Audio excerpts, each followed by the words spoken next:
All right. Good afternoon once again. Shall we please take our seats?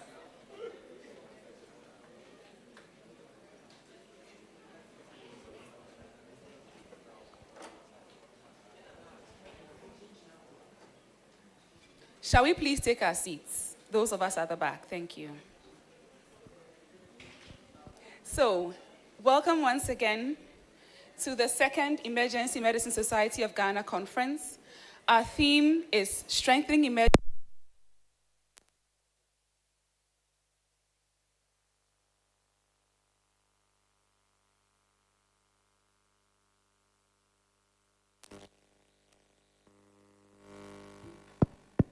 Right, so as we start our opening ceremony, we would like to invite our Chief of Chiefs, the Chief Resident of the Residents Group of the Komfanochi Teaching Hospital, Dr. Davidson Iroko, to give us an opening prayer.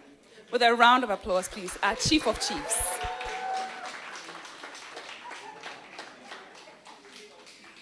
Chief, who is Chief? Thank you. Shall we bow our heads in prayer? Most gracious Father, we thank you so much for this opportunity. Thanks so much for this program. We are so grateful that we began successfully and it's still ongoing. We commit the next session, the opening ceremony, actually into your care. Pray that everything will go on well. Our discussions, deliberations, at the end of the day, will bring really local solutions and global impact. In Jesus' mighty name, we pray thanksgiving. Amen. Thank you very much, Dr. Iroko. Shall we now welcome the Venerable Local Organizing Chair? She's been for the third time in a row, so you can imagine. Please put your hands together for Dr. Enobaini as she comes to take up the mic. The indefatigable Dr. Enobaini. Thank you very much. Organizing committee members, please come on stage.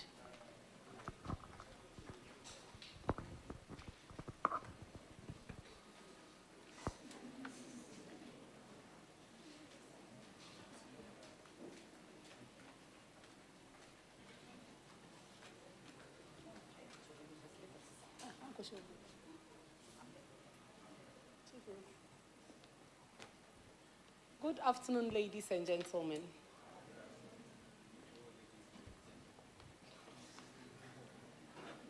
We thank you for coming this afternoon. Our esteemed guests, fellow delegates, all protocols observed. On behalf of the local organizing committee, I warmly welcome you to this prestigious scientific conference here in the Ashanti region. If this is your first time in Kumasi, you are in KNUST Impact Building, the #1 university globally. Yes. So you are most welcome to the Ashanti region and you are welcome to EMSOG conference, our second EMSOG conference. The team you see here are the group of people who have put together this conference for us to enjoy during this period. Some of our members are not here, some had emergencies. The chair for the scientific committee, Parkour, is not here. Hetty Into, please come forward. Hetty is part of our organizing committee. I was going to say she's out of town, but she just got here. Please come, the local organizing committee is here.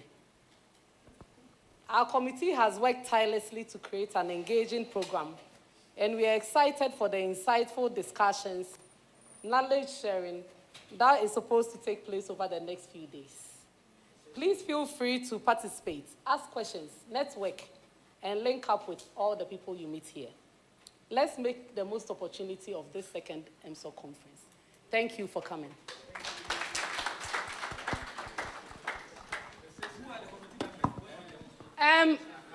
We have Dr. Nanefia Boateng, HOD at Ridge Hospital. Nanefia, please come. The most popular emergency department in Ghana.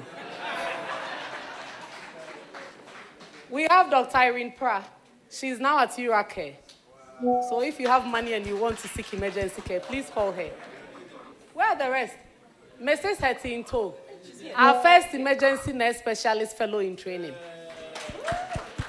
Dr. Nana Badorson. She's a fellow in training at UGMC, originally from Ridge Hospital. Dr. Barbara Kabu, Also from one of the rich hospitals in Ghana, Ima in Tema. She's also a fellow in training. And we have Dr. Parker Forsen. He is into research. Unfortunately, he's not here. And who else?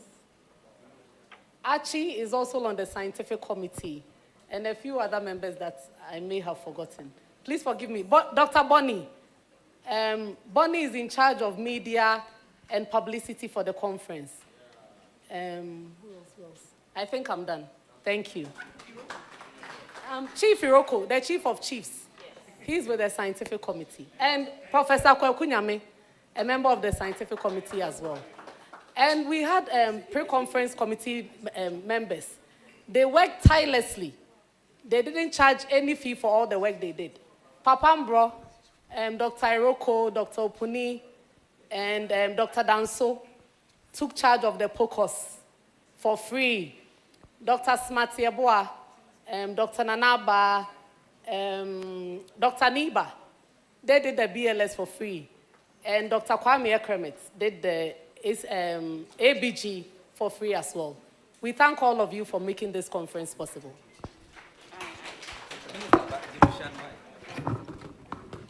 Okay, thank you all very much. And on behalf of the organizing committee, we hope that it's going to be a very successful and fruitful endeavor. We all know that when we are practicing emergency care, we do not work as an island. And so we have a few messages from some of the departments or the other associations that we work with on a regular basis to welcome you all and to also celebrate us as we celebrate this week ahead. Thank you. Yes, distinguished colleagues and partners in healthcare, on behalf of the Pediatric Society of Ghana, I extend our heartfelt solidarity to the Emergency Medicine Society of Ghana as you convene for this important 2025 conference under the theme Strengthening Emergency Care, Local Solutions, Global Impact. This theme speaks directly to the heart of pediatric practice. In our work, we experience how timely, coordinated, and context-appropriate emergency care can be the difference between life and death for our newborns, children, and adolescents. We celebrate your society's unwavering commitment to building systems that respond swiftly and efficiently. Systems that are rooted in Ghanaian innovation, strengthened by global best practices, and sustained by the dedication of professionals across disciplines. As pediatricians, we stand with you in advancing emergency care that leaves no child behind. Your efforts in training, research, capacity building, and multidisciplinary collaboration resonate deeply with our mission to ensure that every child in Ghana receives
Thank you.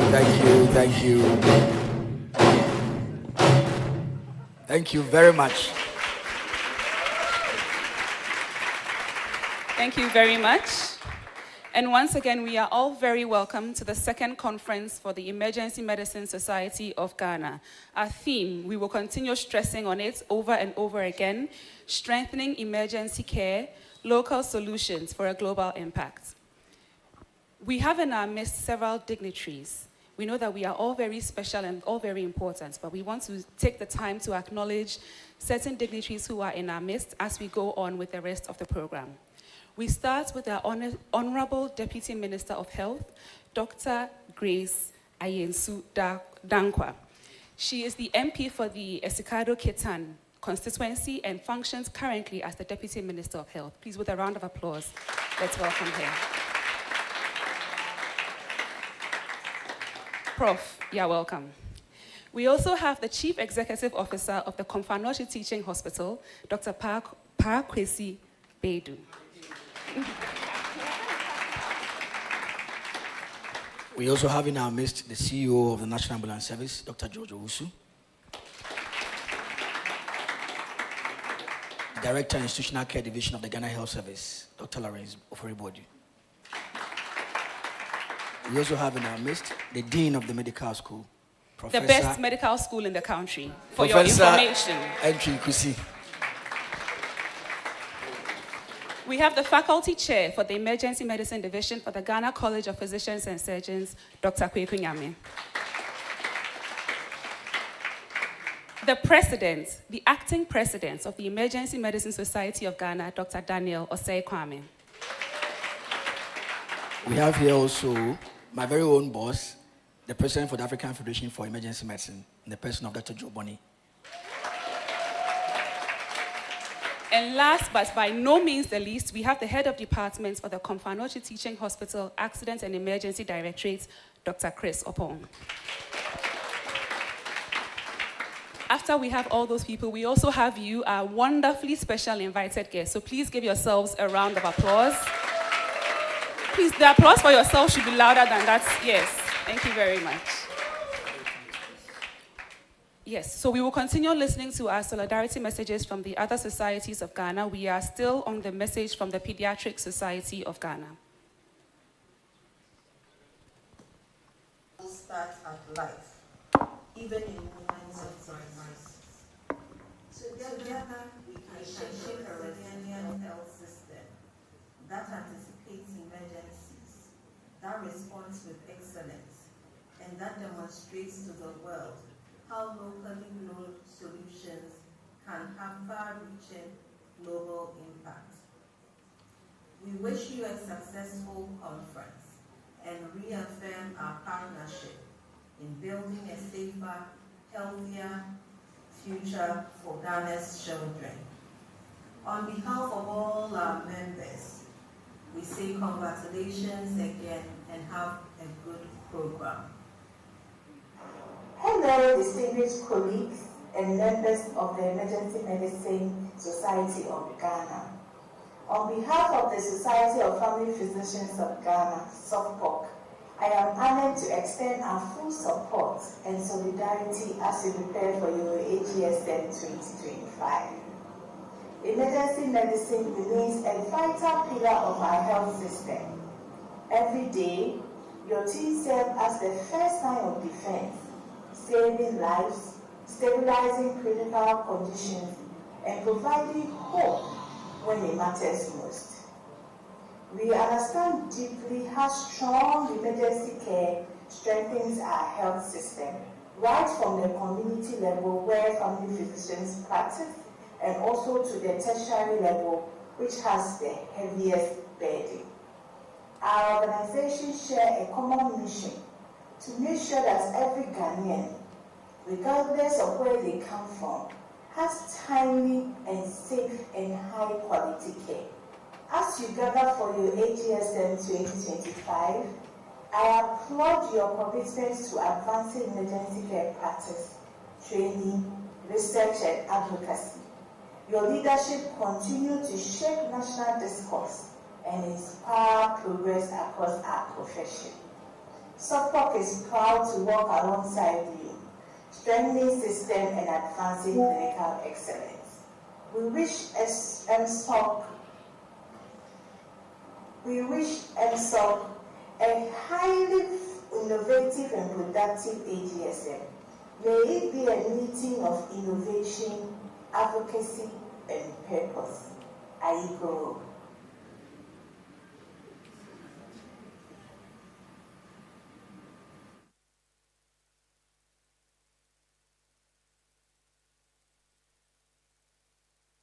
As always, with the emergency care, we know that we do not work in isolation, we work in continuum. And these are messages from two of the groups that we found that we work very closely with and enjoy a good partnership with. At this point in the program, we would like to continue with the message of solidarity.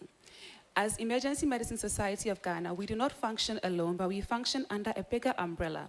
And the bigger umbrella that we have at the moment is the African Federation of Emergency Medicine. Here in Ghana, we are privileged and proud to have the president of the African Federation of Emergency Medicine as part of us. He is a product of the best medical school in the country, the KNUST Medical School. He has worked in the Konfanochi Teaching Hospital for almost his entire career. In fact, I believe he was even born in the hospital and has come back and is serving in the hospital. With a round of applause, please let's welcome Dr. Joseph Boni.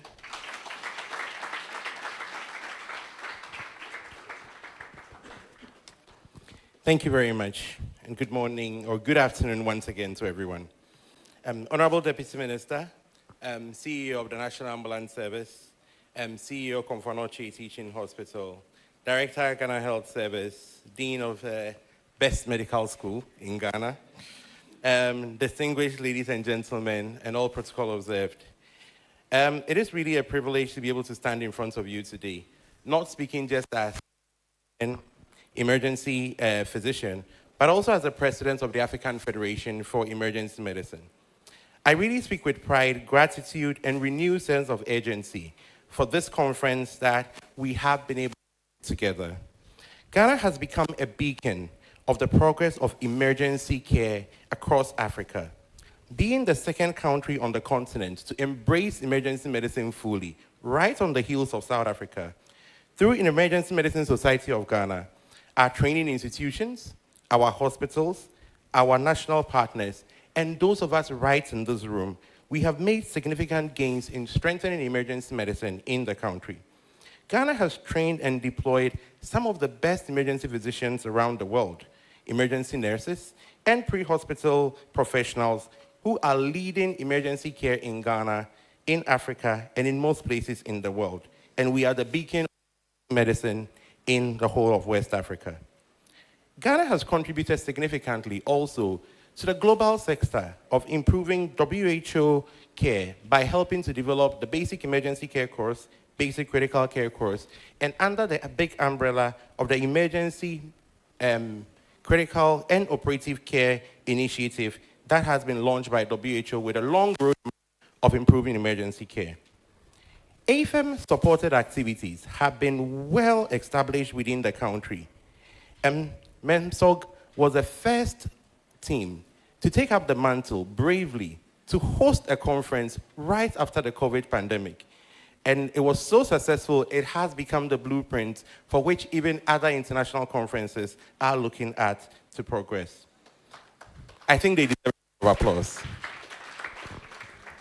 Looking forward to 2026, we have seen this strong partnership grow, and the African Federation will continue to rely on the Emergency Medicine Society of Ghana for their leadership, as currently our nurse lead for the whole of Africa is actually from this country, and it was Master Emmanuel Champong who was our MC.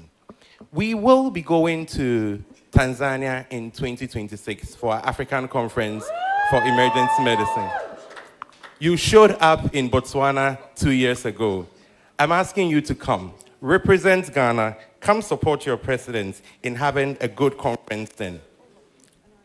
As EMSOG gathers today, I want to leave you with one clear message. Emergency medicine in Ghana and in Africa will grow strongly if we stand together. AFEM stands firmly with EMSOG we believe that our vision and all our activities align greatly. Let's continue to work side by side and build a health system that is responsive, swift, equitable, and comparative to every emergency center in the rest of the world. On behalf of the African Federation for Emergency Medicine, I extend my solidarity and my deep respect for the Emergency Medicine Society of Ghana. Together, we build an emergency care that our people deserve. Thank you very much. Thank you very much, Dr. Joseph Boni, President of the African Federation of Emergency Medicine. Next, we have an address by our acting president. As we have gathered together as the Emergency Medicine Society of Ghana, it is only right, fair, and fitting that we hear from our president. So with a round of applause, we welcome Dr. Daniel Osei Kwame, one of the first fellows of emergency medicine here in Ghana, to give us an address.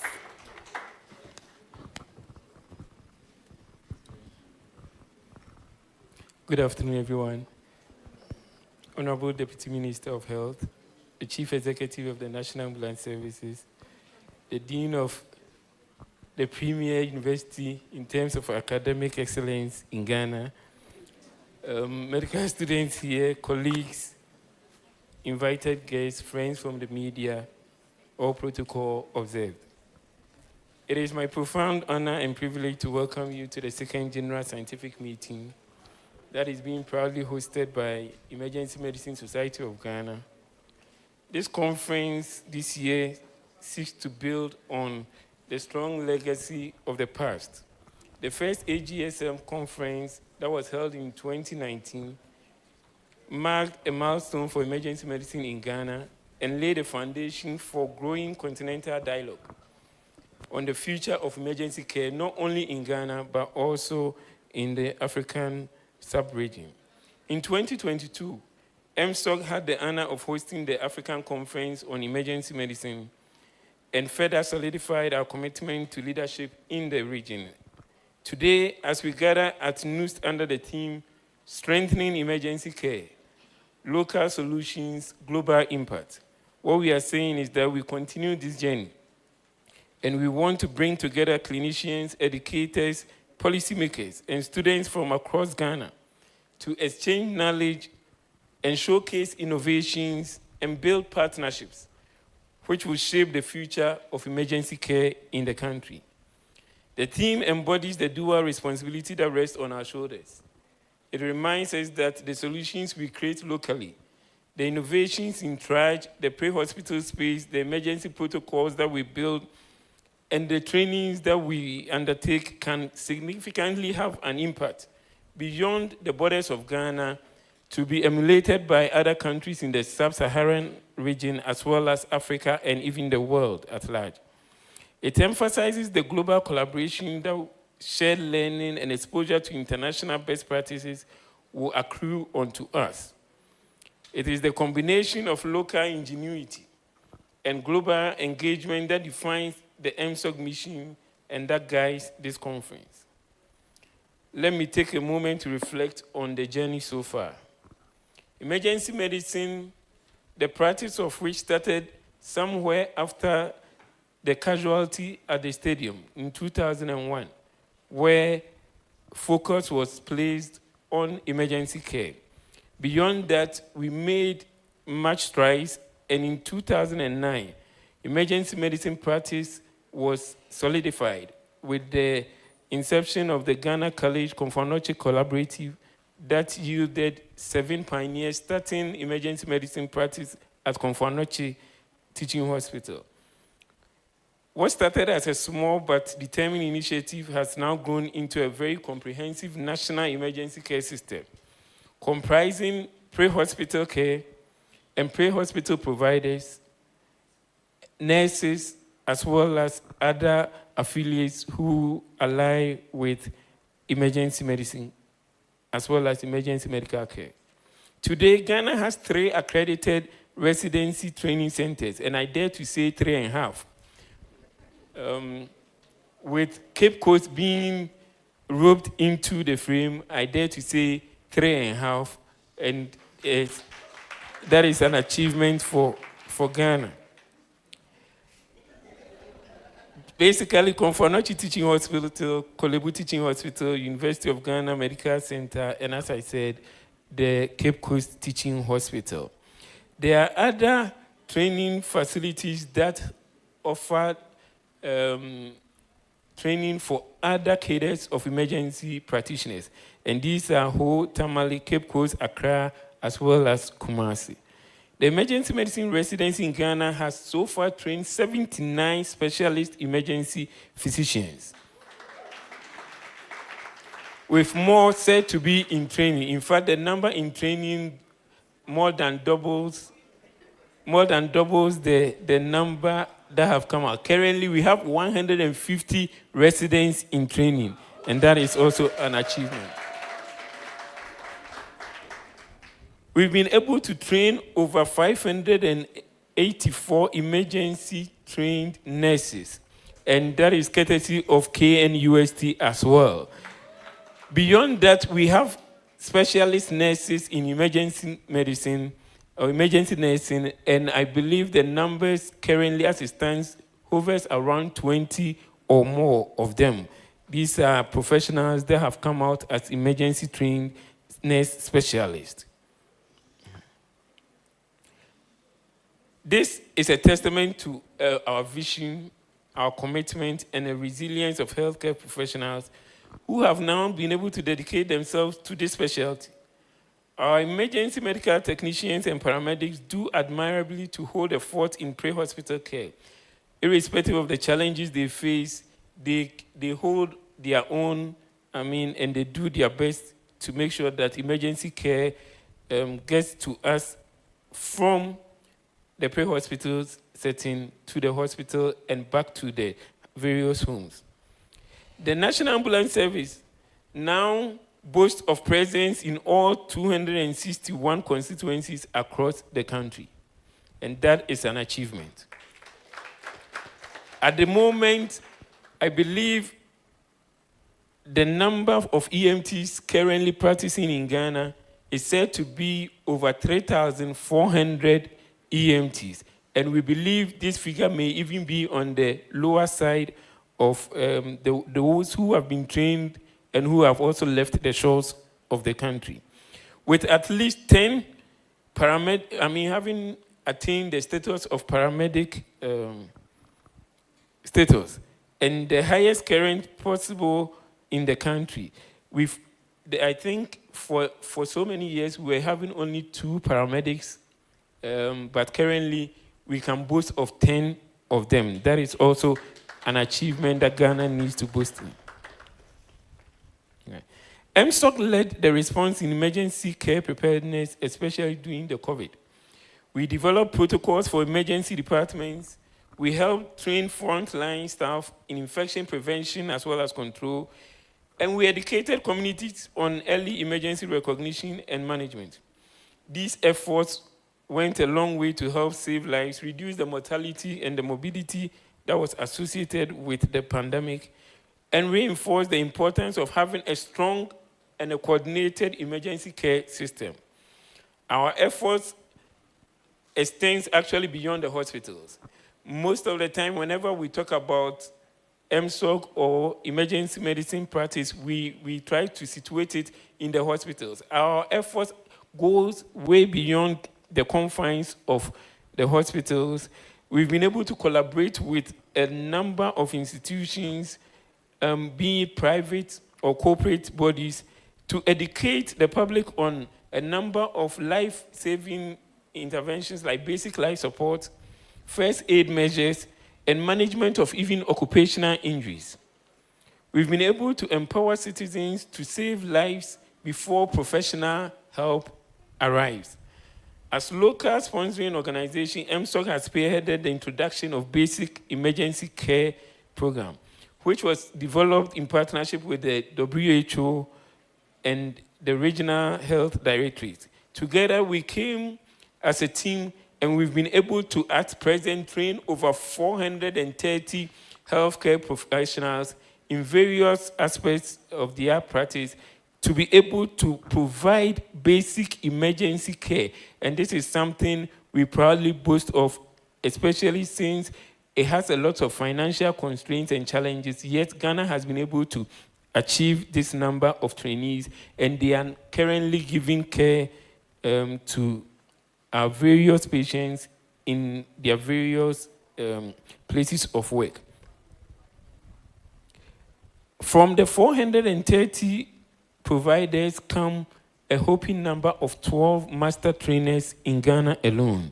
That means that we can go anywhere and train and certify, as well as make sure that TOTs are held and supervised. EMSOG aims to serve as a premier platform for advancing emergency care. And thus this conference provides a safe space for exchanging ideas and best practices, showcasing innovations in emergency medicine, and building partnership and network across the country and beyond. By convening healthcare providers, educators, policymakers, and students, we hope to not only foster collaborations, but also strengthen local systems while strengthening the position of Ghana in the global emergency space.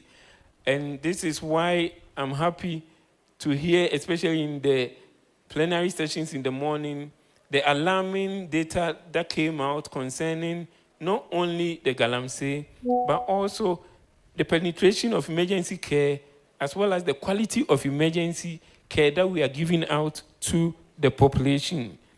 As we begin this conference, I want to urge every participant to immerse themselves fully in this experience, engage with the sessions, ask questions, exchange ideas, share your experiences, and collaborate with colleagues from across Ghana and Africa.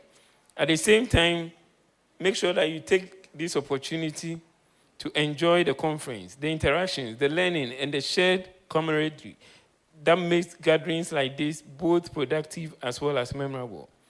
At EMSOG, with all our expertise and our track record, we shudder to think that we are conspicuously missing at stakeholder meetings, or better still, as we normally hear it being put, broader stakeholder consultations.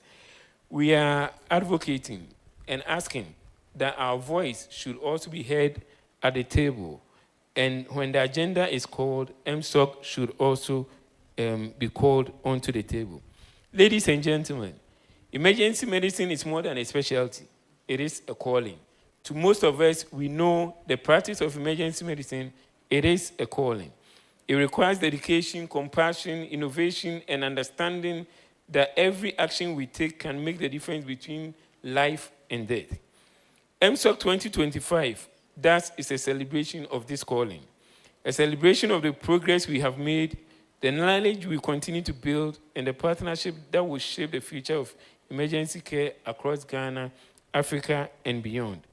It is therefore my distinct honor to declare the second General Scientific Meeting, EMSOG 2025, officially open.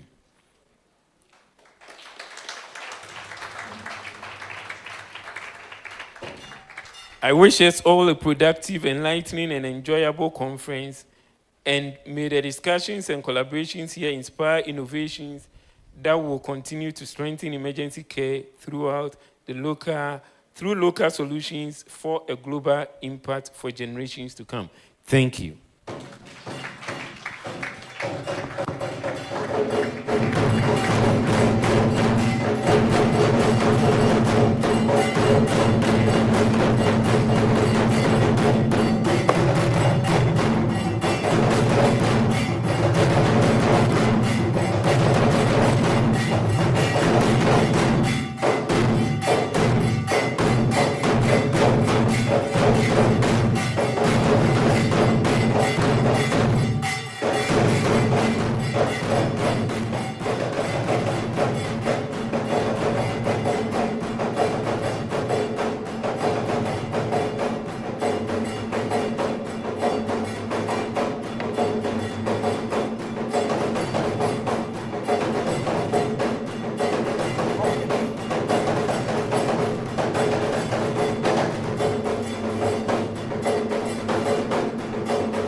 Thank you very much for that rousing cultural display.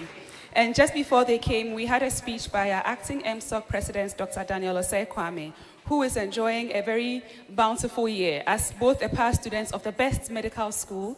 Yes, please, in case you didn't know, the best medical school is the KNUST School of Medical Sciences. And he is also a past student of the... They say it's the best boys' school. So this year, they won the accolades. We give it to them. The Fantipim Boys' School. So please, a round of applause once again for Dr. Daniel Osei Kwame.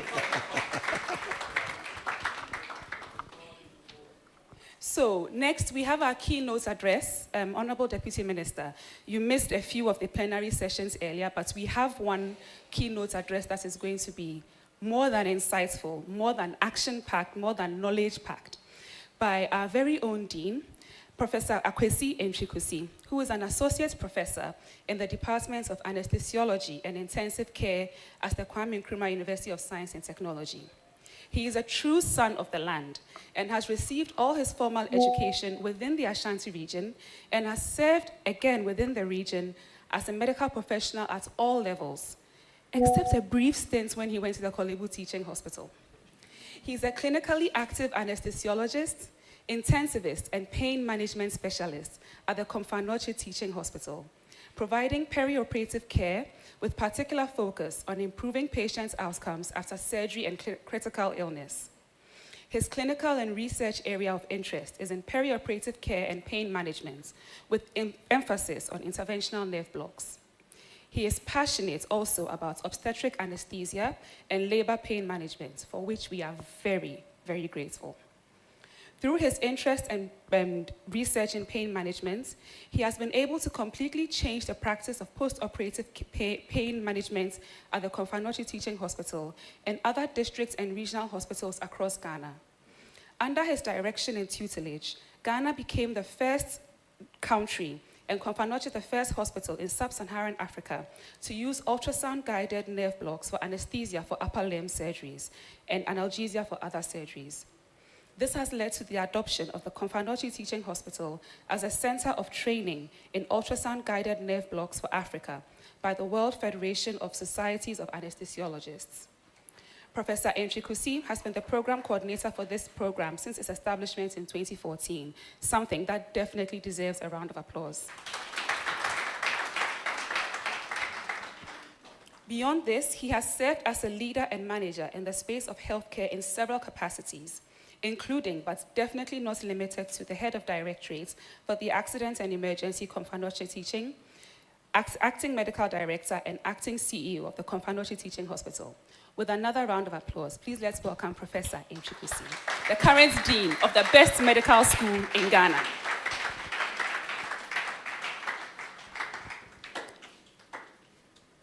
Thank you very much, our MC, for the nice compliments.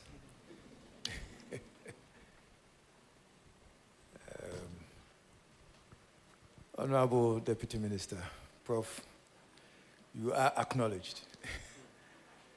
And my CEO, and a good friend, a personal friend, thank you for coming. I want to take this opportunity to specially acknowledge Komfanoche Teaching Hospital. Because if you are seeing emergency medicine in Ghana as it is today, it's because of Komfanoche Teaching Hospital. Yeah. It all started from Komfanoche, and I'm glad that he is also here to continue the good work that started some years back. He's a trauma surgeon, and he understands emergency medicine. And thank you very much for all the support that you give to emergency medicine. And I believe that at the end of this conference, you're going to give more to emergency medicine. Thank you very much. Komfanoche Teaching Hospital has done so well, so well. The emergency department that we see today was actually supposed to be a trauma center. He's a trauma surgeon. But then the CEO then saw the need for emergency medicine, and then they converted to emergency medicine, even though trauma was not too happy about that. But it was for the good of Ghana. And We all supported it.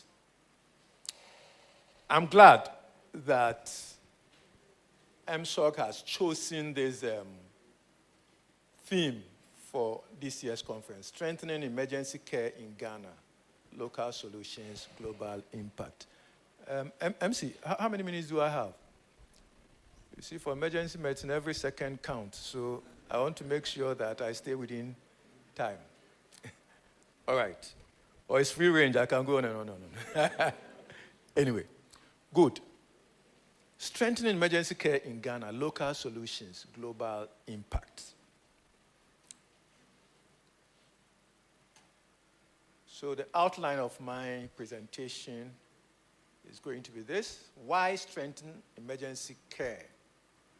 Importance for population health, impact on mortality, equity, and resilience. We also want to look at the historical perspective of emergency care in Ghana, the early emergency care approaches, key milestones in emergency training and system development. We also want to look at the journey so far, achievements and gaps. There are a lot of achievements that the President has already spoken about, so we'll leave there and then concentrate on the gaps. And then finally, the way forward. Why strengthen emergency care? There's this story that I always tell whenever I have the opportunity. This was in 2009. And that was when emergency medicine was about to begin. So it was one evening when I've closed from my duty. And that was around 10 p.m. And you know, when the emergency department was opened, we didn't have emergency medicine physicians. So trauma will send some residents there, surgery will send some residents. So they were the ones who were manning the place. And obviously, there was the need to strengthen the care. So what we did, that was in anesthesia. So the red area was manned by some of the critical care nurses who were in anesthesia then. So anytime I closed from duty, I'll pass through the red area just to see what was going on. And then this particular day when I went, I saw this woman. And the woman was actually calm, a bit weak, and then was asking for water. In Sukomo Deme. So for those who don't understand, I'm thirsty. I need water. Now, at that point, I saw a nurse bringing a bottle of water to this patient. So I went to the patient to look at what was actually wrong with her. And to my dismay, this was a patient who had a traumatic amputation of the right arm. The arm was gone, but she was not bleeding. She was not complaining of pain. In Sukomo Deme. So when I saw the woman, you see, when you come to emergency and then you are not complaining, you are calm, if there's no pain, everybody neglects you, you are fine. And I'm sure probably at the accident center, she was fine anyway. But she was in shock. I looked at the conjunctiva, paper white. So immediately, my emergency medicine training, where I did rotation in emergency medicine. And we're told of cases that we call scoop and run. Don't stay and play. So I said, look, this is a scoop and run case. But why is this patient still at the red? 10 p.m. So I just told myself, this woman is going to die. The Insukomu Deme was the process of death, you know. So I knew if we leave this woman, by the following morning, if I come, the woman will be gone. I'm thirsty. Insukomu Deme. What did I do? Immediately, in fact, theater had closed. You know, when we finish the duty, the surgeons are the ones to run away first. You, the anesthesiologists, you have to stay and make sure that all the cases that were operated on are okay before you leave. As for the emergency medicine physician, don't talk about them. They are there. 24/7. Trauma will go first, anesthesia will follow, emergency medicine will remain. But the irony is at the end of the day, we all receive the same salary. Madam Deputy Minister, this is what goes on. At the end of the day, same salary. The one who works for 20. So, so actually what I did was to call the trauma surgeon. Dr. Kuma was the surgeon in charge. I said, Ralph, there's a case at Red. If you don't come, the woman will die. So he drove from home, from Esuyeboa to Conference. About 15, 20 minutes he was there. Quickly, we sent the woman to theater. He did the debridement and then clamped all the vessels. We started the resuscitation and everything. And then after that, I sent the patient to the intensive care unit. And I knew that was not the end of the story. I knew that because of all the time that had been wasted, there were going to be complications. And in fact, I told my residents there then that, look, this woman definitely is going to have a renal failure. And lo and behold, the following morning, in fact, I didn't extubate her because I knew the woman needed some rest, so we put her on a ventilator. And then the following morning, I went, extubated her, we observed her. Acute renal shutdown. Eventually, she had to undergo dialysis and everything. But the point is that the woman survived. And the joy that I had when we were cutting her cloth, she's a trader. She has some amount wrapped in a black polythene bag. She had this shorts, and in front of the shorts here, there was a zip, and that was where the money was. So I took that money. Then the following morning, I presented the money to her. That was all that she had. And I'm sure this woman spent more than probably 100 times what he had on medical care. Why? Because of all the delays. And that is why there's the need to strengthen emergency care. So I believe that now you know where I'm coming from. And you understand, I am thirsty. She had traveled. The accident occurred at Atebubu. I don't know how long it took before they brought her to Confanoche. And I don't remember the exact time they got to Confanoche, but at 10 p.m., you are still there. Care has not been given. Emergency care is essential to reducing preventable deaths. Very essential. And this is one of the preventable deaths. This woman would have died. And acute emergencies contribute significantly to national morbidity and mortality. Acute emergencies, like this one that we talked about, they contribute significantly to our mortality and morbidity. Trauma, obstetrics, non-communicable disease crisis, sepsis, they are all time-critical conditions. Time is of essence. Every minute that you lose will contribute to your morbidity and mortality. And data shows that early intervention will reduce mortality by up to 50%. Early intervention. So when I was preparing the slides, I took some data from the emergency medicine department, and they were telling me that their mortality for Red, where I picked this patient, is about 25 to 30%. Now let's understand it this way. When you say 25 to 30%, what it means is that if you have 100 people coming in, 30 will die. That's the way we have to understand it. Or if you have 10 coming in, 3 will die. So let's imagine that there are 10 of us. And then you are told that when you have an accident and you have got 3 of you will die. That is how bad it is. But then, if there's early intervention, if we strengthen our emergency care, then we can reduce this mortality by 50%. So what it means is that instead of 3 people dying, 1.5. It's only 1.5 that will die. We've heard this today. The emergency care is a pillar of universal health coverage. We are talking about Agenda 2030.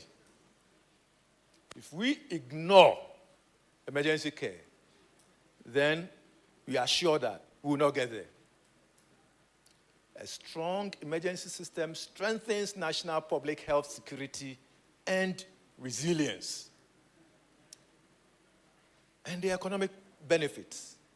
If we manage our emergency medicine well. And another point is that the mortality, the age group, majority is 15 to 45. The productive age group, they are the ones dying. So imagine the effect on productivity. Okay? So if you're able to manage and strengthen our emergency care, then there are some economic benefits. The burden of emergency conditions. I think a lot have been said. Trauma. In Ghana, we're having about 2,000 to 2,500 annually. The prevalence, it forms about 20 to 25% of emergency department visits. The stroke mortality rate in Ghana is very high, about 160 per 100,000. Sepsis accounts for about 8 to 12% of emergency department visits. Maternal mortality, very high, 308 per 100,000 live births in Ghana. And Africa accounts for 24% of global burden of disease. But the health workforce, only 3%.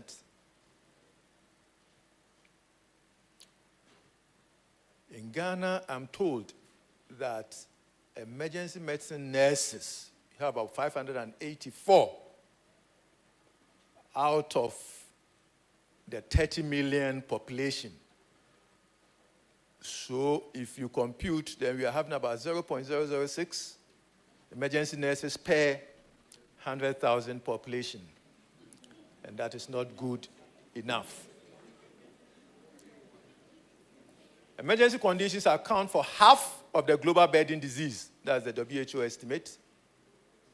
Up to 54% of deaths in low-income countries are potentially, I've mentioned this before, I said about 50%, can even go up to 54% of deaths in low-income countries are potentially preventable with robust emergency care. And pre-hospital care reduces trauma mortality by 15 to 25%. Early sepsis recognition and treatment also reduces mortality by 30 to 50%. The cost of a weak emergency care system. If our emergency care system is weak, there is delayed recognition and treatment. I still think about this woman. Late recognition, long pre-hospital times, because the system is weak, overcrowded emergency department and poor flow, high preventable mortality. And the last one, who changed my erosion of public trust. When our emergency care system is weak, there's erosion of public trust.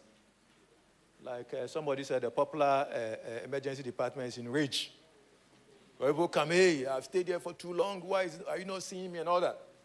Because of our weak emergency care system, there's erosion of public trust in the health system.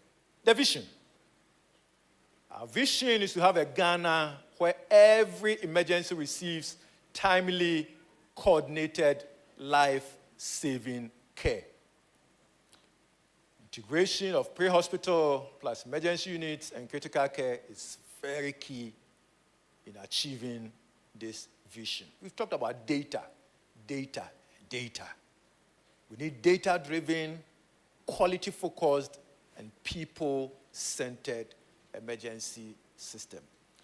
Historical perspective of emergency care in Ghana. Before formal emergency medicine, emergency care was delivered by general practitioners. And here, I'll bring out one thing that we think we know, but we don't know. So when the idea of emergency medicine came, other big doctors, our consultants, said, why the need? And more so because the idea was from America. And it was some young guys who were promoting this idea. So, no, we don't need it. That was the argument.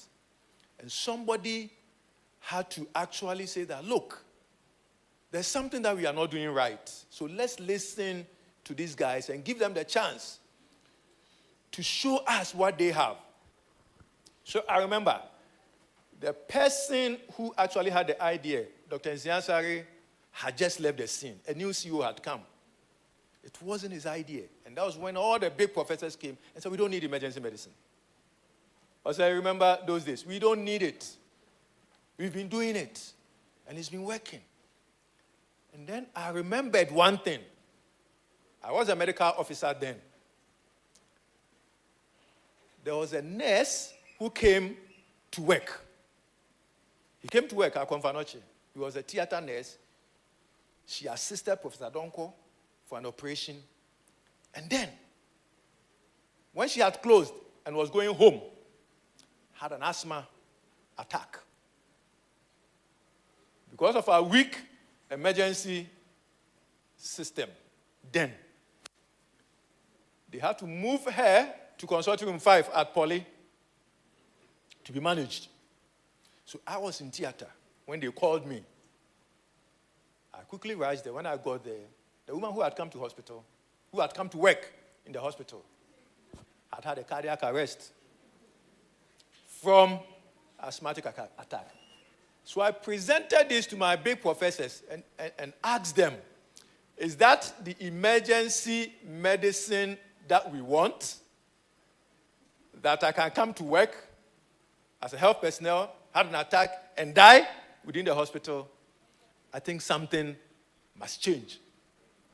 And I think this is the statement that weakened the professors, and they decided that let's give emergency medicine a chance. So those days, we used to call something casualty. So you finish school today, tomorrow you are put at a casualty. And you are manning, Dr. Rindolph mentioned it. And I remember one occasion where I was at a casualty and they rushed an accident victim in. A poor house officer, I started panicking. The patient was in distress. What do I do? And usually there are only two of you, you and your nurse. So I said, nurse, now, wait, you're anything. Usually when you are smart, you always ask the nurse, nurse, wait, you're anything. So this one, send her to theater. And the bosses were inside theater working. In fact, when I pushed the patient there, my bosses were in theater, they didn't come out. But the nurse came out. Then I was standing with the patient. In fact, she just pushed me aside. What she knows best in managing the airway is to intubate. So she brought the laryngoscope, intubated, and started bagging. And then when my boss came from theater, the patient was dead. The patient was dead. In fact, he looked into the face of the nurse and said, you killed the patient. The patient had tension pneumothorax. If you have weak emergency system, this is what will happen. So that was why some of us were happy when emergency medicine came up. And for a long time, I have not heard this, that somebody died of tension pneumothorax. As for hemoperitoneum, don't talk about it. They were dying. We were seeing it at postmortem.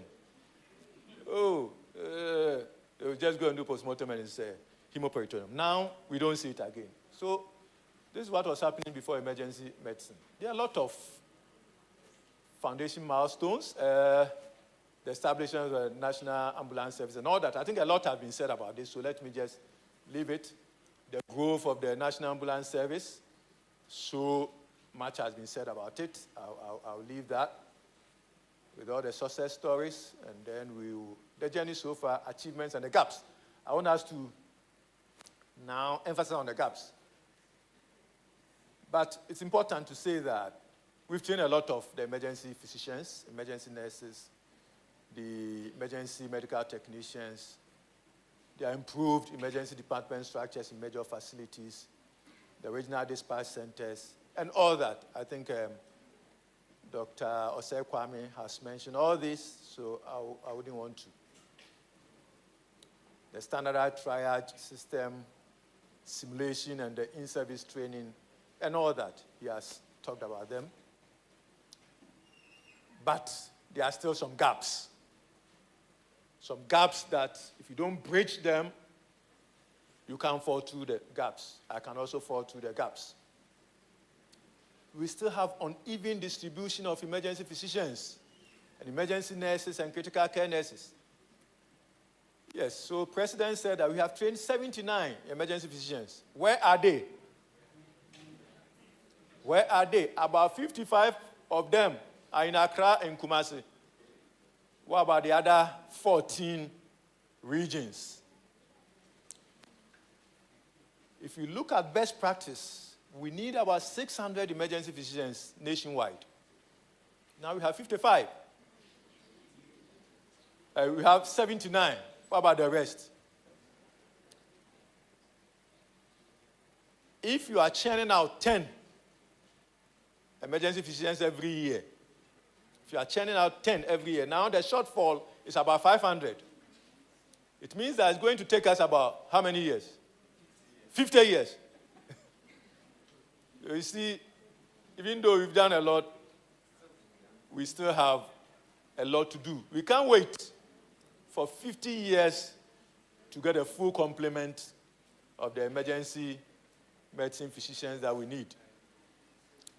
Pre-hospital delays is still a problem. This woman from Atebubu, who had an accident, traumatic amputation of the right hand, how does she get to the hospital on time? There's still limited emergency department infrastructure at district and regional levels. In fact, even in the teaching hospitals. The last time I went through the emergency chief, I think we have to start thinking about a new emergency department. The place is running down. And we need to think about it. You see, it was not actually designed as an emergency, it was a trauma center.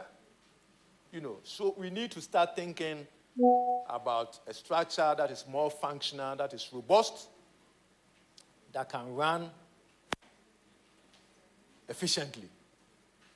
Limited critical care beds. Now the whole of Komfanochi, how many critical care beds? 6.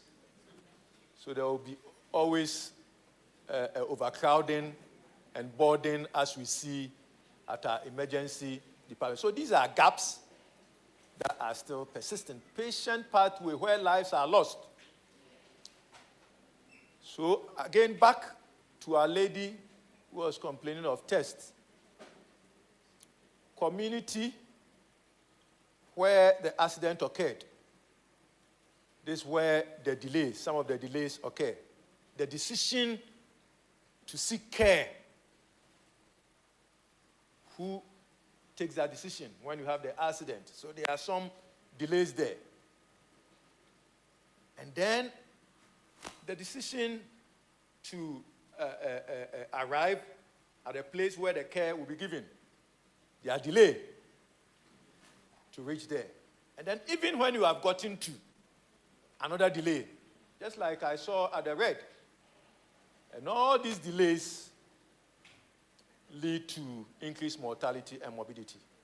And the delays at every step is due to system fragmentation. We need to bring all these systems together so that there's seamless flow. But the opportunities for targeted improvements. Financing is another big issue. Financing. Because a lot of the people who come to the emergencies, they don't plan that today, as I move out, I'm going to have an accident, I'm going to have a stroke, I'm going to have this, I'll be sent to the emergency. So you are not prepared.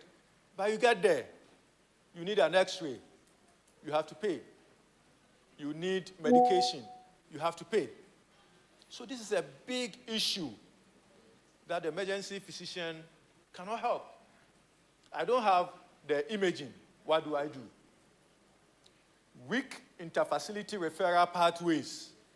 So I have received the patient. I want to send the patient to Confanoche. You call, oh, there's no bed. What do I do? Weak data systems for real-time decision making. We don't have the data.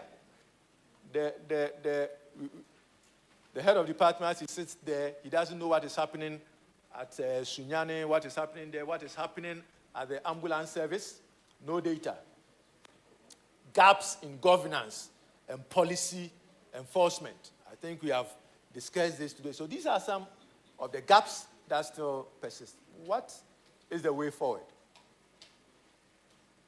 We have to strengthen pre-hospital emergency care. And I think a lot have been said about this today. We need to modernize our dispatch with digital tools. We need to build community-first responder programs, and I'm happy that the National Ambulance Service is working on this. We need to increase the fleet of our ambulance and then improve on the hospital communication. I think that we have the ambulance, but it's still not enough. Yes, take the nose for him. We've talked a lot about the EMC quality dashboard. It's something that we need. So you go on the dashboard and you know what is happening everywhere. If I pick a patient, I know where to send that patient. I know where there's a neurosurgeon. I know where there's a trauma surgeon and all that. Local solutions, driving change. We are talking about local solutions. Community-based emergency response programs and lay responder training. CEO has mentioned that they are working on this. I like what Moving Health is doing. There are communities in the north that there's no way you can get an ambulance there because the terrain is such that the ambulance cannot get there. What are the solutions? Now, this is what Moving Health is doing. They build this kind of ambulance service. They train the community, and then they manage the ambulance. And the cost is about a tenth of a normal ambulance, which is very good. Local solutions. Task shifting. A lot has been said today about task shifting. We need to empower our nurses, physician assistants in emergency role. And whether we like it or not, as doctors, we can't do the work alone.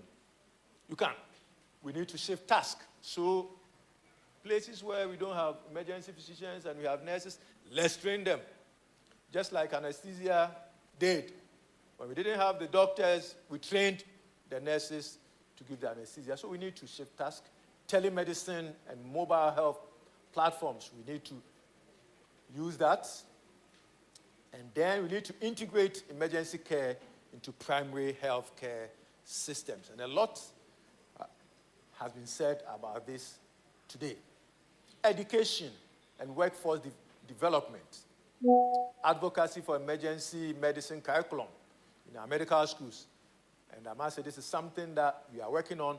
Already, KNUST actually employed one emergency medicine physician as a lecturer, so that eventually we can have an emergency department in the medical school. Expansion of emergency medicine residency programs. You see, if we have problems, we have to look at local solutions. And I said it this morning, that a house officer being posted to the Department of Medicine in Confanoche Teaching Hospital to go through rotations. 1 month in neurology, 1 month in nephrology, 1 month in cardiology, 1 month in gastroenterology. At the end of the day, what does he learn? I will propose that we should draw or we should write a proposal to the Medical and Dental Council that, look, we have a problem at hand. We are looking at universal health coverage and the role that emergency medicine plays. So, house job. We can create another pathway. 1 year house job in emergency medicine. Once you finish, you are moving on to do your residency. So you can do pediatrics, OBGY, and then do 1 year emergency medicine, and then from there, continue as an emergency medicine resident, instead of putting him at medicine, So these are some of the solutions that we can look at. Continuous professional development for nurses and paramedics, we've mentioned that, and then simulation-based scenarios for high-quality activities. We need to improve emergency department capacity nationwide, standardize emergency department designs, implement triage in every facility, develop essential equipment list, and strengthen observation units and short-stay models. We need to build a culture of quality and safety, routine morbidity and mortality reviews, PDSA cycles where you identify a problem and issue solutions to those problems, and then adopt them if it works for you. Clinical governance and standard protocols, national emergency care indicators, and dashboards. We need to strengthen policy, financing, and governance. Financing has always been a problem, but we have our leaders here, Ghana Health Service, Ministry of Health. I'm sure they are listening to us, and we'll see something very soon. We need to leverage technology and innovation. AI now is doing almost everything, and we need to look at AI in helping us strengthen our emergency medicine. And then the global impact. Ghana, if we are able to strengthen our emergency care, will be a model for scalable emergency care solutions in lower middle income countries. And then there will be knowledge sharing platforms for global best practices. And then we'll contribute to global health resilience and disaster response. The key takeaways. Local innovation matters. Ghana's solution can inform global strategies. Integration is key. Education, clinical systems, governance must work together. Let us invest in people. Workforce development is the backbone of emergency care capacity. And then global relevance. Strengthening emergency care in Ghana enhances worldwide health security. I'll end by saying this, that emergency care is not just a medical service. It is a promise to the people of Ghana that when danger strikes, help will come, and it will come on time. I thank you for listening. Thank you very much, Prof. Shall we put our hands together as Prof take his seat? Thank you very much, sir, for engaging us and letting us understand how emergency medicine has been instrumental in our healthcare system and the insights you've shared with us. Thank you so much.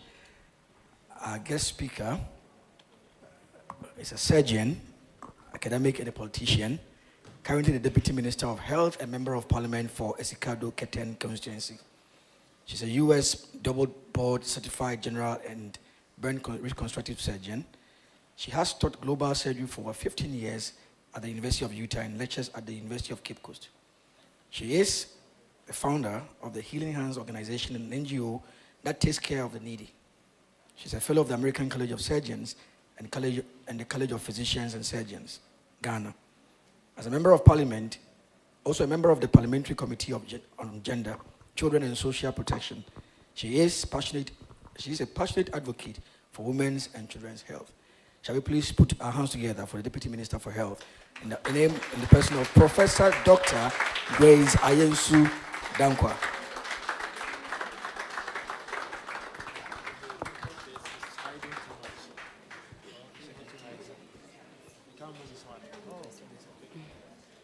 Good afternoon, everyone.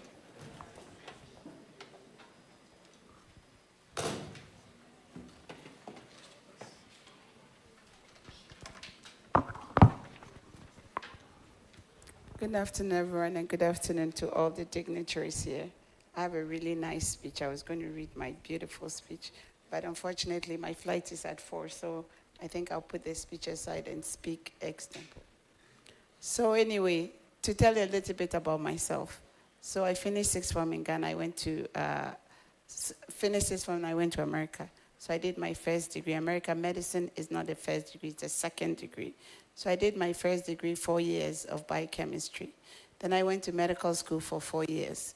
Then I went to graduate school for 2 years. Then I did a surgery residence for 5 years. Then I did another 2 years of fellowship training. So when all of it was said and done, I call myself an acute care surgeon. So basically what I do, or what I did, even though I had my private practice where I did like cosmetic stuff, but what I did was I used to be the surgeon on call in the hospital. So the emergency room physician will see the patient and decide that this patient needs emergency surgery. For instance, the patient has acute appendicitis. It's ruptured, so they need surgery that night. Or it's a trauma patient coming in, and it's mainly abdominal trauma. For instance, somebody had a motor vehicle accident, and they had blunt abdominal trauma. So the liver is macerated, the spleen is bleeding, the intestines are somewhere else, and then that's when I get called. Or, for instance, somebody gets a gunshot wound. You know, in America, they have turf wars and they have gang wars. So there's a lot of gunshot wounds. So I get somebody with multiple gunshot wounds, 1 to the chest, 12 to the abdomen, 20 to the limbs and everything else, and that person is in extremis. That is what I get in the emergency room. So when the emergency room physician sees the person, the next person they call is me. And I have to be in the hospital. So the specialist surgeon is not at home. Even if I'm home, I have to be 20 minutes. Everywhere I live, in every hospital, I have to live 20 minutes close to the hospital. Because when they call me in 20 minutes, I have to be in the hospital. So why go home or buy my house 20 minutes from a hospital? You know I won't sleep. So what I do is we stay in the hospital. So I am the surgeon that is walking around the hospital at night. And that's why I don't like emergency physicians. The reason I don't like emergency care physicians is that they keep calling me every 5 minutes. Doc, we have a multiple gunshot wound.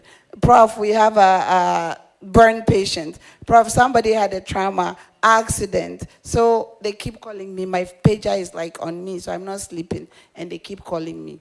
So what I do is I'll go there. They've done the assessment. They know it's a multiple gunshot wound. They know it's blunt trauma to the abdomen. So they're calling me. What do? I go and I do my assessment, and I decide that this person needs surgery tonight. So that night, sometimes in one shift, I do 8-hour shifts, sometimes 16 hours, so 2 8-hour shifts. If I do a 16-hour shift, literally I would take care of maybe 15 patients. 5 appendectomies, you know, 1 abdominal wound, and what I do, gunshot wound to the abdomen. And what I do is even that patient, I won't do the conclusive surgery. So I'll do an exploratory laparotomy, I'll go in, see what is bleeding, I'll pack everything, I'll leave the abdomen open and take them to the ICU, and come back in the next 24 to 48 hours to do definitive surgery, because I don't know what I saw. All I saw was blood. So I have to stop the bleeding, take them to ICU, resuscitate them, and bring them back and take my time and remove my packing and see what the problem is and what I can fix. And then I fix it, and sometimes I close the abdomen, or sometimes I do another 24 hours of an open abdomen. So that's my life. So emergency care physicians, and when I see them here, then I'm on the other side, because I know they're coming to call me and I'm going to be up all night. But some of the problems you're discussing here is very pertinent, because I've been in Ghana also for a long time, and I see the problems that we have. He talked about most of the problems, I think, even starts pre-hospital. Because the problem is there's a hospital problem, which is a big problem, but the pre-hospital is even, I think, worse than the hospital. One ambulance, one constituency can never work. Because what if one person is having a heart attack in Escado, and the other one is in Kojokrom, and that one too is having a stroke? Which one will the ambulance pick? The stroke or the heart attack person? I have 145,000 people in my constituency. There is no way one ambulance will do anything. It's like, I'd rather not have, I'd rather take a taxi to the emergency room, because the one ambulance will never be enough. So it's the pre-hospital care. That is where I see that we have a huge problem. So by the time they get to the hospital, what in trauma we call, or emergency we call the golden hour. The golden hour is the first 1 hour of any trauma or any septic patient or any sick, really, really sick patient in extremis. First hour. That is the only time if you intervene, you can avoid serious morbidity and mortality. But we are always missing that golden hour. What she said, she's thirsty. By the time she got there, she had missed that golden hour. And that golden hour oftentimes is not even when we get to the hospital because we know our system. By the time you get in the ambulance, by the time they take you to the hospital, by the time you find a bed, by the time the ambulance, that 1 hour crowd up and wait the 6 hours. That is even if you are lucky and you get ambulance. So we have passed that golden hour cry. It's not even a golden hour boom. So our system has a lot of inherent problems. I see the emergency care physicians here. You've done a lot of good. You've done a lot of strides. But our problem is not even at your level. By the time I come to KUNST, I want to get trauma in Kumasi. If I'm in Takrady, God, please don't let me get trauma there. Every time I go, I pray, Lord, please, not today. You understand? Because if you are not lucky and you get it in the Western region, you don't have KUNS, you don't have Confanochio. I will have to go to Cape Coast. You understand? Because I don't even have one IC. Yes, my people. Cape Coast is my people. Oh. So I'm so nice to people from Cape Coast too, because I know that's where I'm coming. So that is the problem we have. It is a systemic problem. So if you're in Confanochi and you're in KUNST and your hospital is so nice and you have trauma surgeon, the last time I had a problem in Escado Hospital, somebody had a really bad laceration. It was one of these cornmeal things and it really cut and it was huge. There was tendons and everything involved. When I'm there, they call me to the emergency because my house is literally 2 minutes from Escado Hospital. I didn't even have light to suture the laceration. So I was using my phone light, or someone else was holding my phone light. So the sub-district pre-hospital problem is huge. Before I get to Nice Hospital, what's the best medical school in the world? Before I get to the best medical school in the world, I have to take another plane to Kumasi before I get there. So let us look at this problem as a comprehensive problem. Currently, the government is doing two things that I loved. I was part of the manifesto team anyway.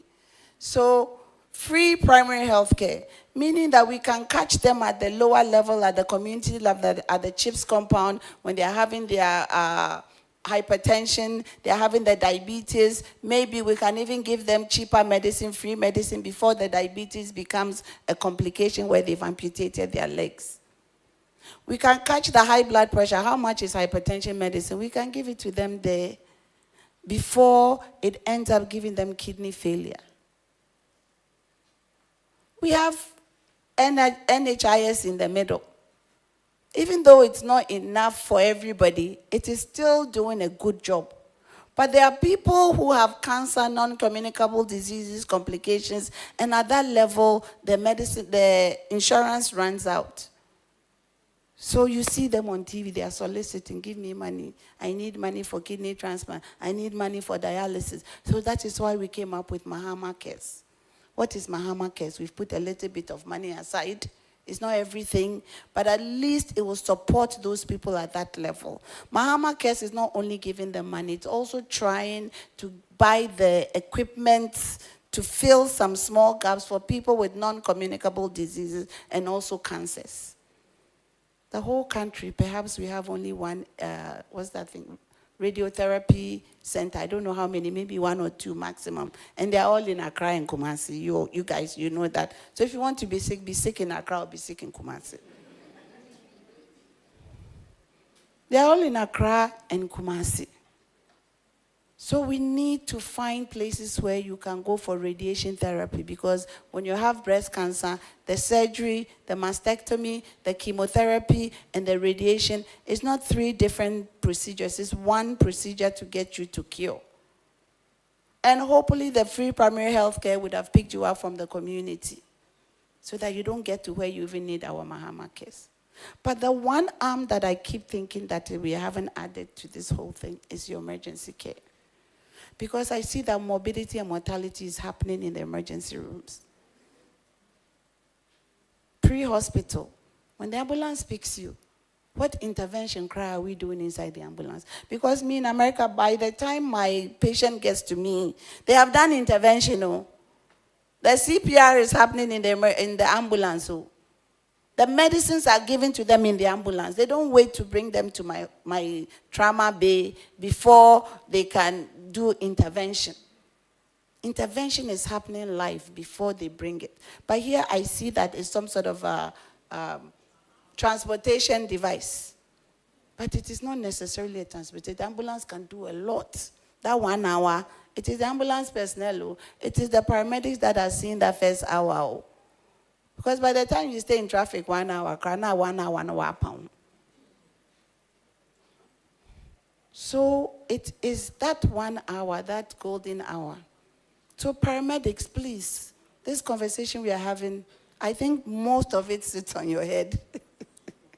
Because before you come to my trauma bay, in America, again, before my ambulance comes, they would have called me and told me, Prof, we have a 42-year-old person. He's a motor vehicle accident. You know, the blood pressure is this, that, everything. Is in extremis, he's this, he's doing well, he's speaking, or GCS is this. So by the time the person gets there, and they have done all the interventions in the ambulance, we have given them epi. We have done this. We have done this. We are doing CPR. We've done CPR for 20 minutes. I know all that information before they bring the person. And based on the information I get to make 2 decisions. Is this person coming to the emergency room? Or should I even meet this person in theater? I've made 2 decisions, because some of the people, by the time you bring them to the emergency room, you are just wasting time there. Because the real deal is what you can do in theater, and you are sterile there. So I've made 2 decisions. So this patient coming, the thing you talked about, the dashboard, it is that dashboard that is informing me. When the ambulance picks the patient, they know where to go, what hospital, because the hospital has to have a bed. And most likely an ICU bed. Because if you take a multiple trauma person or multiple gunshot wound person to a hospital that doesn't have an ICU, please, the emergency medicine physician will do the work, but they can't move them to the next level. What if the patient is having a stroke? You have finished your emergency care. I mean, you've done everything, patient stabilized. Now, if you don't have ICU, where's the person going? When you're in the best medical school, best school in the world, you have a best what? Medical school? Best school in the world. So, best medical school in the world, in KUNST. Then you will have an ICU to go to after you have done your trauma, after the emergency physicians have seen you. But when you are in the Western region, you are in Efian Kwanta, there's no ICU.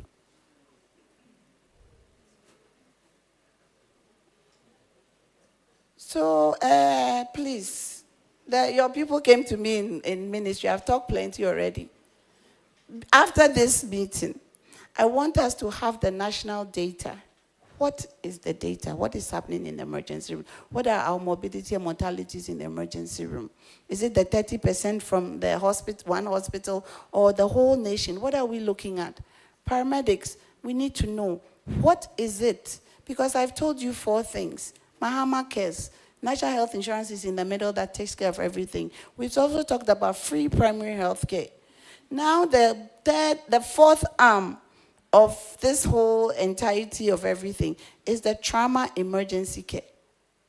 If we get these 4 things right, our health system will be like, the best medical school in the world, health system. So please, I need all of you in this room to get together and come up with what you really, really need, because the needs are plenty. We can't do everything. But what are at least the top 5 things that would do that would significantly change something? Not for me and you, for the patient. But remember, when we talk about patients, we're talking about ourselves. Because like I said, me, when I go to Takrady, I pray, Lord, please, not here. The day I'll get my heart attack, don't let it be there. I laugh. It's morbidity, as surgeons. Our jokes are not even funny. Because they are so morbid, they are not funny. But if we don't do morbid jokes because we are seeing so many bad things, then we are also not happy. So we say really bad jokes and people look at you like, that was not funny. But so when I say funny things, don't mind me. So please, all of you here, Cape Coast, I've been teaching with Dr. Mona. We've been doing the pre-hospital ACLS, ATLS, BLS, and what's the other one? ACLS. We've been doing that. I haven't done it since I went into politics. But we've been doing that before. I used to come with the University of Southern California. So yes, we need to train a lot more paramedics. We need to make sure that when you get into that ambulance, it is not a transportation device. So ambulance or a hospital. It's a hospital on wheels. It's not a transportation device. So we need to give them what they also need to do their work, so that by the time they get to the best hospital in the world, they are doing better. So emergency physician, ambulance for crowd, more resuscitating amamio. So what am I doing? Moving them to ICU, step-down unit, moving them to the ward. But even if you finish ICU and there's nowhere to go, what do you do? Emergency room. I know that the people are staying in emergency rooms and they can't move. So your beds are occupied. Well, you need your bed to see the next patient. So there's a backup there also. If we are done pre-hospital a little bit better, maybe that backup will go down. Maybe even before the patient comes, we know that, we've done something, we've resuscitated, we've brought the blood pressure down, we've done this. So instead of coming through casualty or emergency room, let's divert them to the ward. So we can decompress emergency rooms more. But don't worry, I'm here. President Mahama has put me here because he knows I know some of these intricate details. My minister is also there. We are talking about how we can help the system. So give us the data we need. Give us the information we need. Me, I'm one of you. So I've slept on the floor in the theater. I've slept in the nurse's room. I've slept in the male changing room. I've slept on the bench. I have slept on my surgical table. There's nowhere else. If you put me, I can even sleep standing up. Because I've been so sleep deprived in my life that I don't care where I sleep. So people say, because baby, I'm to mother. I can sit in this chair and sleep proper. So I don't mind where I am. I can change anywhere. I can sleep anywhere because I've changed in my car 1,000,000 times. I don't care who is there. I just say, close your eyes. I have to change because I'm going. Because I have 20 minutes, to be there. And when I get there, I don't have time to do makeup. I don't have time to do my hair. I don't have time to find my shoe. So I have to go. So you are going. It's true. You are going, you go. No time, my food is in my pocket. It is. My sandwich is in my pocket. I bite small, then I put the rest in my pocket, my scrub pocket. Then I go and do small, then I bite small. I'm coming, I'm going to the bath, then I go and eat small, then I come. So I call it drinking my food. So I've drank my food, so I don't mind what I eat, and I don't mind where I eat. So I'm not picky about food. Small food, I'll be full. So I know the work you are going through.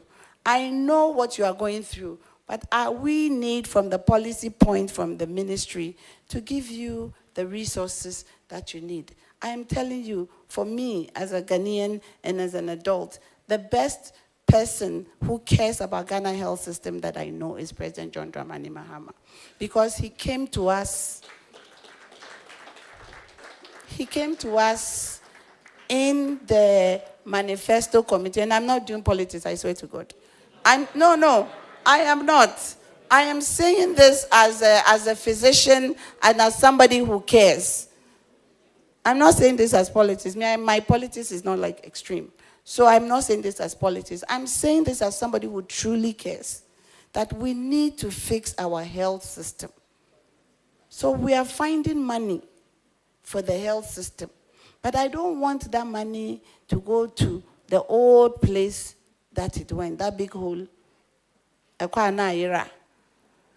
want that fund, these resources, to go so that all of us in this room, when we end up in some emergency room, we are being taken care of. The worst thing that will happen, you know me, I know everything about trauma. And now I can't talk. And I'm sitting there. I even know last story, then I'm leaving. The last time I went to Efian Kwanta, there was a trauma. Oh, I shouldn't have mentioned the hospital, so I won't say the story. So some time ago, I went to some hospital B. No, it's not Efian Kwanta. And in that hospital, there was a trauma. And there was a defibrillator. We needed the defibrillator really badly. But by the time the defibrillator came, the old pad that was on the defibrillator from the last person they resuscitated was still stuck to the defibrillator. And this person that we are defibrillating now needed to be shocked is a 7-year-old child. So those pads were adult pads, so you know I can't use it on a 7-year-old. But no way.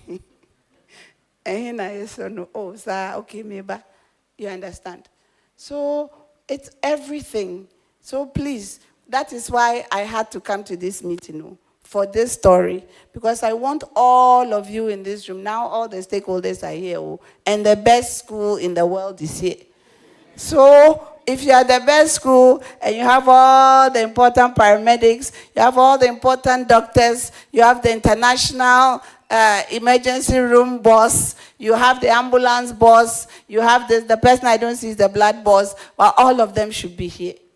Please, come up with solutions. Lamentations, they are home. They say, I got solutions. So let's come up with solutions. If if you give us 5 solutions, we can go and make a case that, listen, they have thought about it, they are the experts. They know, they're in the field, they are suffering, they are doing this. So let's at least do these 5 things and put it within this whole comprehensive healthcare system for Ghana. But I don't want slogans. Don't come and tell me 1 constituency, 1 ambulance. No sloganeering. The time of sloganeering is past. It is the time for you in this room with all your experience, all your expertise, the best school in the world. Dean is dressed, he's wearing a bow tie, he knows everything. He has told you the story. He knows this matter. So please, give us the information that we can use it to help you and help all of us. I will end here. Thank you. God bless you. Have a good day. And forgive me that I didn't read my nice speech. It was so nice, eh? Next time. Okay, I'll leave it. Thank you very much, Honorable Deputy Minister. I say goodbye and run. So please, we are not done with the opening ceremony yet, but since we have a very honorable dignitary with us, we want to do a quick photograph session. So I'll crave your indulgence for a few minutes. If we could please have dignitaries in front here for a group photo.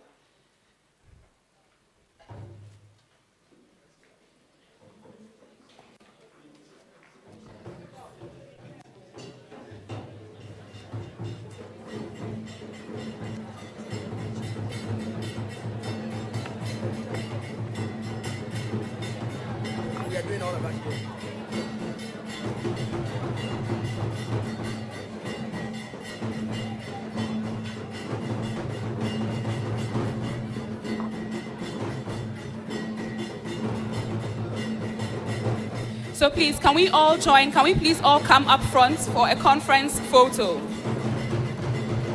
We need a conference photo with everybody, so please let's all come up front.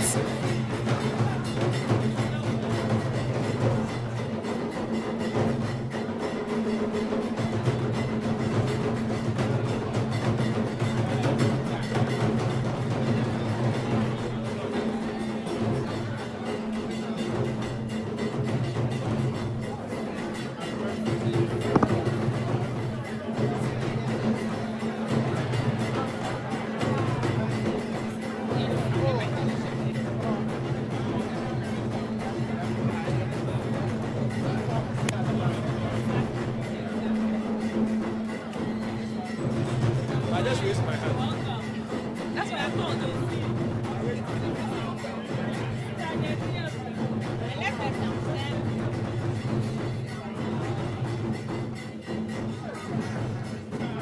So, Mr. Photographer, please give us a chance, a signal when you are ready.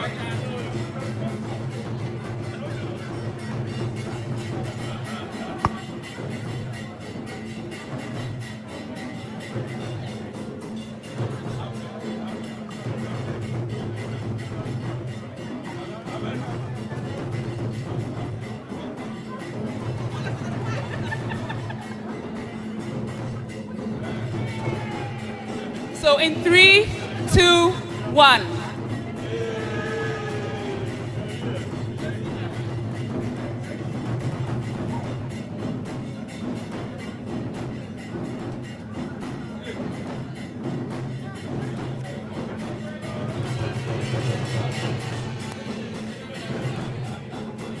Thank you very much. Please, we can take our seats. Let's take our seats. As the minister is going out, please, will all those with abstract presentations please stand by their posters?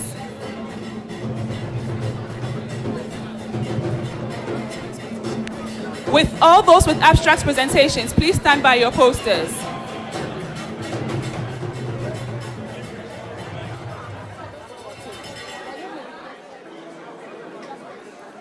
So please, as we say farewell to our Honorable Deputy Minister, she will take a quick tour of our exhibition hall.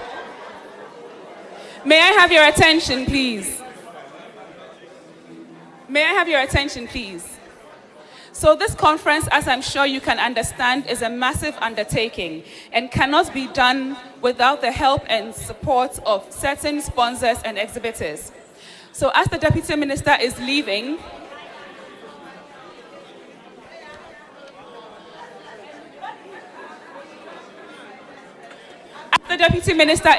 she will tour our exhibition hall where we have posts stationed by Nivansh Medicas Limited, SNU Code Red. These are the exhibitors as well as the abstract presentations for researchers within the emergency medicine fraternity. In addition to that, for the conference, we have sponsorship from Code Red Emergency Medical Services, which is an American Heart Association accredited training site for basic life support and advanced cardiac life support. We also have sponsorship from the Global Medical and Imaging Centers and Spectra Health Imaging. So please, at the exhibition hall, we have exhibitions by Nivansh Medicas Limited and SNU Code Red. Let's take the time to pass by when we are done with the opening ceremony. And again, our sponsors are Code Red Emergency Medical Services, an American Heart Association accredited training center for basic life support, advanced cardiac life support, and pediatric advanced life support. Now, as part of the conference, we are not only looking to the past to see where emergency medicine has come from, we are also looking to the future of emergency medicine. In light of this, we have a group of medical students who have shown interest and passion and already are willing to take the torch and run with it to move emergency medical care forward in the nation.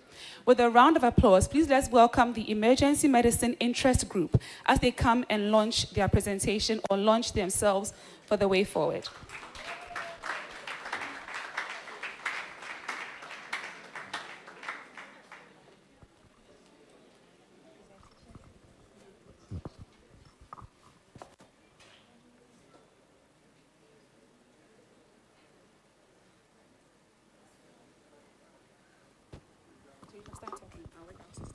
Okay. Hello, good afternoon. Please, if you're a medical student, please join us here. Our medical students. Okay. Okay, so my name is Joanna. I'm a medical student from the University of Ghana Medical School, and we are here to launch the first emergency medicine interest group here in Ghana.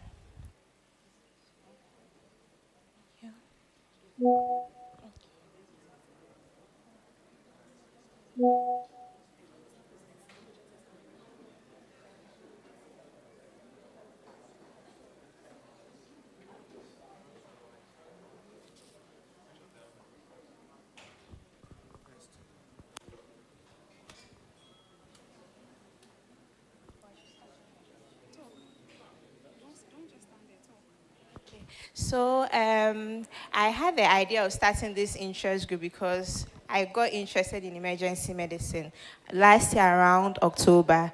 So when I got interested, I shared the idea with my mentors, Dr. Nana Sewa Ajimankwao and Dr. Bonnie. They approved of it and they encouraged it. So we are here today to launch it.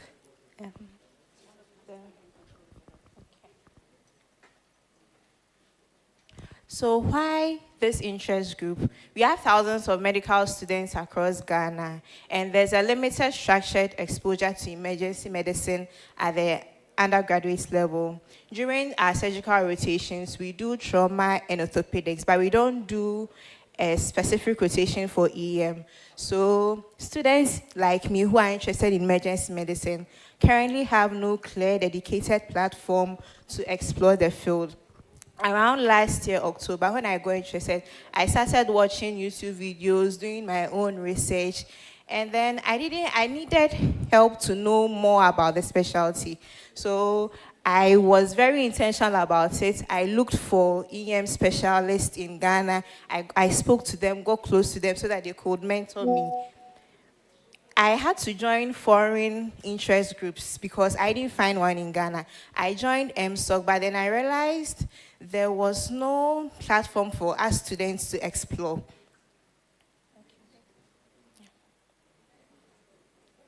Okay, so how the idea started. Earlier in the year, I started a project with other medical students. We were going to senior high schools and junior high schools to educate them on basic emergency care, basic first aid.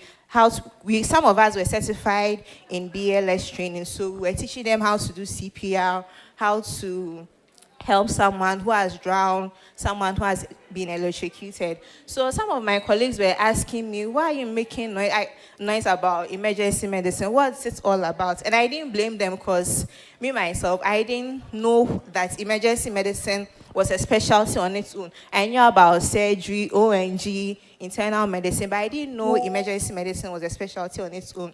So some of them were asking me, and then I told my mentor that why not form an interest group where students would hear from those who are in the field. We'll be having webinars, workshops where we invite those in the field, doctors, nurses, our EMT, so that they can come and tell us how the field is, so that we can hear about it more. So we started the applications about 2 weeks ago. So far, we have over 120 applications. Students from all Ghanaian medical schools, including the private schools, have applied. We are building a community of EM interested students across the country. The application will end on 30th November. We may extend it because most students are still not aware, even though we are trying our best to share the application. Okay. So what will this interest group do? We'll get more understanding about the practice of EM in Ghana and then beyond. We'll be doing webinars, case discussions, skills workshop, where you people in the field, residents, fellows will help us facilitate workshops. We will need mentorship from EM physicians and residents. In case you are doing a research and you need help from medical students, you can let us know. We have a lot of students who are interested to join your research projects. Okay, so our tagline is building the future of emergency care today.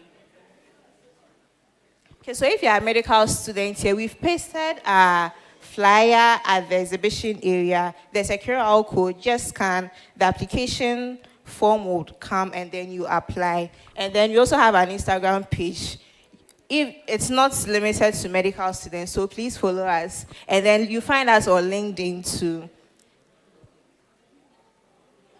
If you are a doctor here, a nurse, or an EMT, please support us as mentors because we need guidance. Sometimes the comments we hear from doctors, our fellow students, it's not encouraging. That's why we want to get close to you so that we'll get to know more about the field and then hear from you.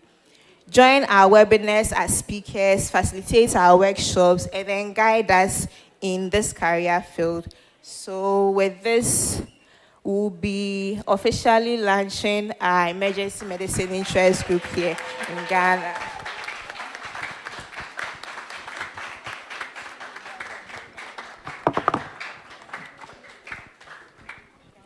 Thank you very much. We are very gratified that the future of emergency medicine is in very safe and competent hands. So at this point, we have come to the end of our opening ceremony, but it is by no means the end of the sessions for today. We will have a break for lunch, after which we will come back for another plenary session. Is the food too much? Is that a complaint we should take, that we are feeding you too much? Okay, just wanted to confirm. So after this, we will take a break for lunch, after which we will come back for our third plenary session by Reverend Engineer Professor Ofosu Entry. It's going to be a very, very action-packed session. Trust me, you do not want to miss out. So we will head outside where we'll be given lunch coupons, and then we'll head down to the basement for lunch. Thank you very much.